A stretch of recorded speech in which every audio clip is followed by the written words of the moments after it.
খেটে খাও, চেটে নয়। কষ্ট করো, মেহনত করো। আজকে আমার বাড়িতে কেউ এসেছে, হাত পেতেছে, আমি 200টা টাকা কি 500টা টাকা তাকে দিলাম। কালকে রাস্তায় যখন আমায় দেখবে, সে যদি সাইকেলে করে যায় নেমে যাবে। কিন্তু আমার বাড়িতে কেউ এসেছে, আমি তাকে বললাম গাড়িটা ধুয়ে দে, গাড়িটা ধুয়ে দিল, আমি তাকে 500টা টাকা দিলাম। কালকে কিন্তু সে আমাকে দেখে নত হবে না, কেন মেহনত করেছি, তুই দিয়েছিস। হাতে খেটে খাও, চেটে নাও।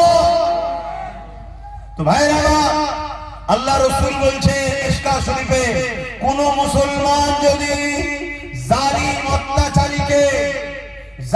অত্যাচারী জানার পর শক্তিশালী করার জন্য তার সাথ দেয়, ওই মুসলমান ইসলাম থেকে বেরিয়ে যাবে। যে ইসলাম থেকে বেরিয়ে যায়, তার দাড়ি, তার টুপি, তার নামাজ, তার রোজা, তার হজ কোনো কাজে লাগবে? সে জান্নাতে কখনো যাবে? তাহলে কে কোন মুসলমান যদি অত্যাচারী জালিমকে